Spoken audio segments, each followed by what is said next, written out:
Imagine being told by doctors you have stage 4 lung cancer and there's nothing more we can do. Meanwhile, you're a mother of 3 quite young children. That's exactly what happened to Julia. Stick around and listen to her full episode, which is proudly sponsored by Amgen, Nuvalent, Takeda, and Thermo Fisher. Hi, everyone. I'm Yvonne Diaz. I'm a co-founder of Oncogene Cancer Research. You've been living with ROS1 lung cancer now for 10 years. Why don't you take us back to those early days? First of all, what was your life like before all this, and what made you think something was wrong?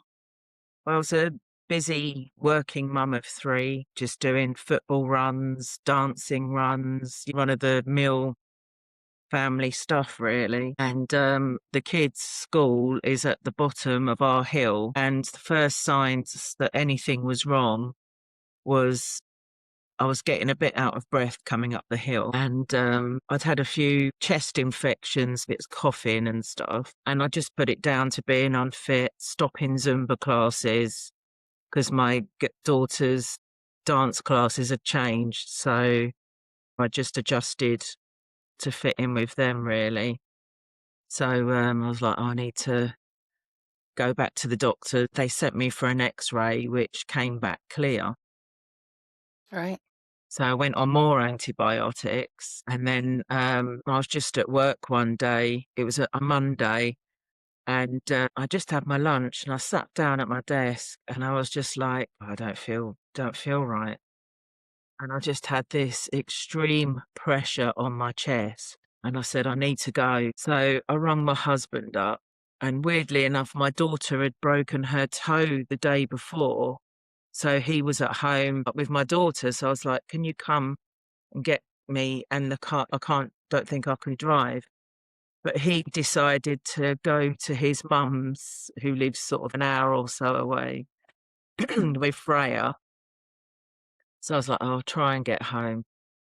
So anyway, I drove home, got one of those cushions, and I just laid in bed with it. And Gary came in, and I just went, phone me an ambulance. I can't Like, no, breathe. Yeah. geez, my goodness. It's Yeah. amazing you made it home so safely, because obviously you were in quite a bad way. So he phoned the ambulance for you. Yeah. Yeah. In Wow. the meantime, my son's come in with all his friends saying, Mum, can I go down the park and play football? Having your own drama, and my goodness, trying to get to the emergency room, to the Yeah. A&E. Yeah. But he was sent off to the park to play football. I think my other daughter was at dancing. So I was sort of waiting for the ambulance and I could hear these sirens. So obviously Gary had to stay home with the kids, and I remember driving past the school and I could see sort of Max playing football as I was being carted off. Oh my goodness, Julia. Wow. So that's crazy. And obviously here you are. You couldn't even be accompanied. So what happened next when you got to hospital? Well, they took me for an X-ray. And as they was wheeling me out from the X-ray, I caught a glimpse of the screen, and there was just 2 white masses there. And I thought, well, I don't think I'll be going home today. But obviously didn't think anything serious at that point. So the doctor came and he said, you've got double pneumonia and heart failure. So, and then he went off and didn't explain the heart failure bit at all. So I was like, oh, am I going to drop dead any minute? What's happening? So I went up on the wards, put me on the drips and everything. But my SATs were so low, they just couldn't get them up. So they was just waking me up constantly to do the SATs. And I was just like so sleepy at this point. So the next morning they came up and said, look, you're going to have to go down to ICU because we need to put you on the machines down there for the breathing, like the PAP machines. So my mum rang me up and said, oh, what are you doing in hospital? And I went, Mum, they're just moving me down to ICU. So she was in a mad panic. So yeah, they took me down, and I was on a ward, I think about 8. I was the only conscious one there, which was quite scary. That's quite terrifying, right? You like, "Is this where I belong?" And so how did you finally know what it was? How long were you in hospital, and how did the lung cancer fit into this? When I was in ICU for 8 days, they said, "Oh, do you think you could do a sputum test?" So I gave them one. Eventually went back up on the ward, I think for about a week. And I remember the doctor saying, "Take deep breaths," to get my sats up so I could go home. So went home. On the Monday, the lung clinic rang me up and said, "Oh, you've just been in with pneumonia. Do you think you can come in and see us?" Me and Gary went there, and you know what parking's like at hospitals. So we were waiting and the parking had run out. So I said to Gary, "You go and do this shopping and then come and get me when you finish." So the nurse come out and she went, "Where's your husband gone?" I said, "Oh, just sent him shopping," sort of totally oblivious of the situation I was in. Right. So much for them bring someone with you shopping. "I'm a busy mom of 3. We need stuff in the house." Yeah. And then they took me in and said the sputum test was suspicious and they suspected cancer. I was like, "Oh, right." Still a bit in a daze at this point. So they arranged for me to have a bronchoscopy. And I remember walking out the hospital.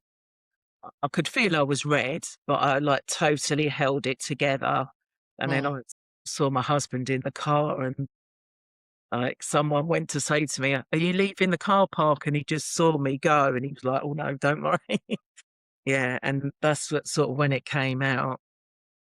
And then I had the bronchoscopy and that came back inconclusive as well. So then I had to have the CT guided biopsy, and that's when it was confirmed.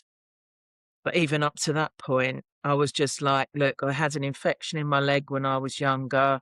It didn't heal up. I just like not very good at fighting infections. There's been no sign of a solid tumor or anything like that. I wasn't worried really. And then when I went back in, we went back, it was the first day of the summer holidays. So my mum said, "Oh, I'll take the kids off. So you don't have to worry about all that sort of stuff." So sort of we went in there. As I say, I had a full face of makeup on because forever the optimist, I suppose. And sat me down and they said, "Oh, I'm sorry to say, stage 4 lung cancer. There's nothing we can do." Oh my god. And I remember just looking at the nurse and I just went, "No, I'm not having that. I've got 3 kids." So they at that point they thought it might be secondary. So he sort of checked my breasts and stuff, and they was clear. And they said, "The oncologist is here now. Would you want to see her?" Because she was based at Guy's, but had a clinic on a Monday at our local hospital. So I went in there, and she said, "I think I might have a clinical trial for you. Would you be interested?" I went, "Absolutely, yes, please." So, yeah, we walked out of that hospital with the hopes of a clinical trial. A sample had to be sent off to America. And my mum had the kids for a week, and we just basically cried for a week. Just the thought of having to go and tell the kids. My mum, she was in a mess. So she was telling the kids she had hay fever because she Yeah. kept bursting into tears. "Oh, why are you crying, Nanny? I'm not, it's hay fever." Oh my So goodness. that was pretty tough, those first few weeks. And thank goodness this time you did have your husband with you and that your mom was Yeah. able to take your kids. It's hard to tell the kids, I think, until you know what you're doing, until you know Yeah. what's happening. It is good that obviously you were getting a biomarker test to know if this clinical trial was for you. So maybe tell us more what happened next. We'll come back to the kids later because I do want to talk about that. They say palliative care is not what we think it is. When we think of palliative care, we think of being in a hospice, end of life, but that's not what palliative care is at all. And I've been on palliative care for 10 years. How did you find out, like, that you were qualifying for this clinical trial, and what was this trial? They sent a sample to America of the tissue from the biopsy to see if I was eligible. And it was actually the Checkmate trial, which was for immunotherapy. So I thought, oh, that'd be good if I, get on that. So, and it took about 2, 3 months. And, I was deteriorating at that time. I literally couldn't even get up and answer the front door. I was in such a bad way, and going upstairs, had no breath at all. That is a long wait. So the biopsy came back that I was eligible for the trial, and I started it straight away. There was 3 arms of treatment, and I got the chemo arm, which I was disappointed with at first, but in hindsight, it was the best thing for me. So I started on the cisplatin and pemetrexed. And with the type of lung cancer I've got, my nose was just like running the whole time. I couldn't go anywhere without a bag and a tissue, and I was coughing it up and, all that. It was just really not very attractive at all. And I remember I had my first round of chemo, and I woke up in the morning and I just thought that dread of opening your eyes, because you hear so many horror stories, don't you? But I just went and I thought, I've got a bogey. Literally overnight, it dried up Like all your mucus was, yeah, yeah. So I've never celebrated a bogey before, but that was quite a proud moment. well, even small things become big things, right? Yeah. My gosh. But, also going on chemo must have been frightening, but maybe also in those days it was what we expected. Newly diagnosed patients are more aware that their oral options and disappointed when they don't get one, but cisplatin is quite brutal. So how with that?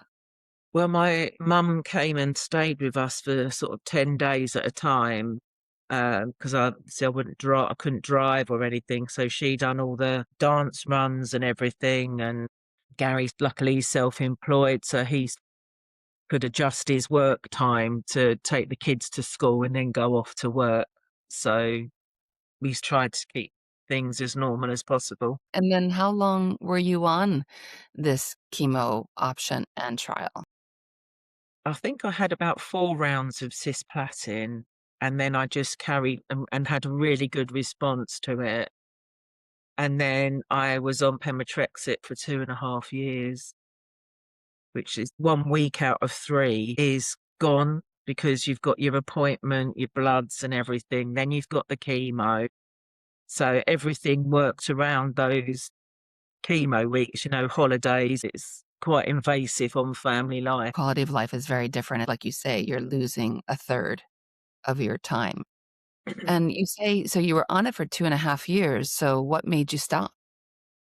Around that time, I needed my gallbladder removing, and I had to have a break in the chemo, and I was in stage 3, like kidney disease. So after I'd had the gallbladder out, I was speaking to my oncologist, and she said the trial's willing to carry on with it. I said, "What would you do?" And she said, "Well, if you was my patient and you weren't on a trial, I would say now's the time to stop." So I had a little think about it, and I thought, do I really want to be on dialysis on top of everything else? It was a really tough decision, because you're coming off something that's working. So, but I decided to stop on the pemetrexed, and yeah, it's quite scary. But she went, "Oh, I've just been going through your notes," because obviously she was going to close it. She said, "We found that you've got ROS1," which meant absolutely nothing to me at all. She said, "In a way, it's really good news, because when you need treatment, there will be something there." So I said, "Oh, that's good to know then." So obviously I went home and read up on ROS1. Mm, Luckily, pemetrexed can be effective with ROS1, so but immunotherapy isn't. So really, that fell really well for me in the trial. I know. Thank goodness Yeah, you weren't randomized into the immunotherapy arm, right? yeah. Because these are we've since learned that you shouldn't be on immunotherapy if you do have one of these specific biomarkers like ROS1, ALK, Yeah. EGFR. My goodness. So you were then off therapy, which is really unusual. How long were you off therapy? And I guess you're just then having the 3 monthly monitoring, is that it? Yeah. And I think I had probably a good 10 months off treatment. And then I had the scan and they said it's very slightly growing again.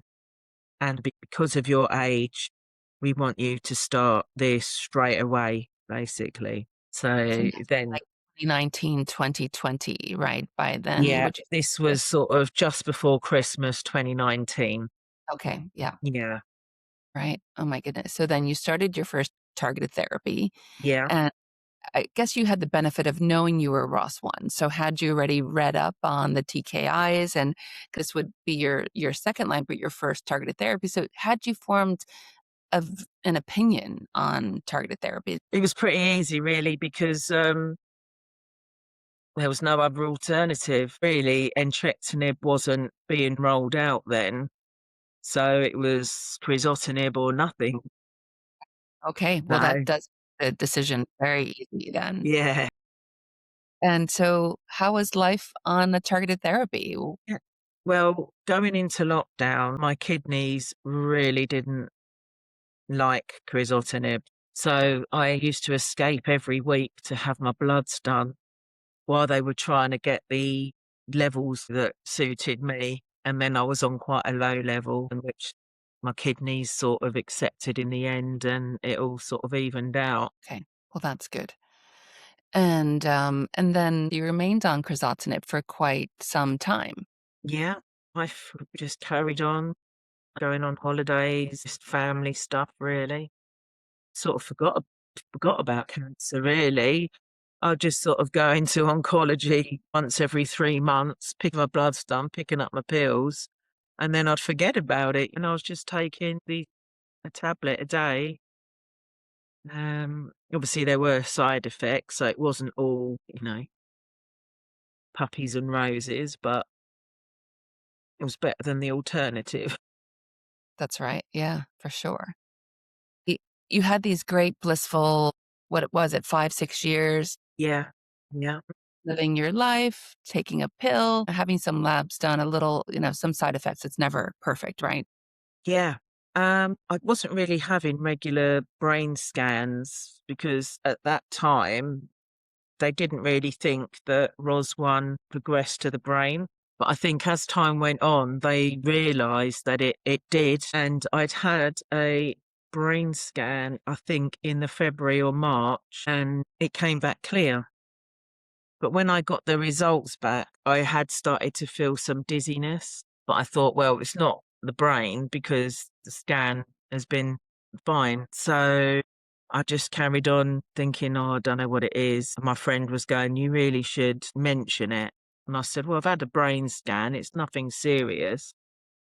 So I just carried on and I was doing yoga and my balance was terrible and falling over. She's like, go and see the doctor, like really having a go at me. And so I was like, oh, I think it's in her ear.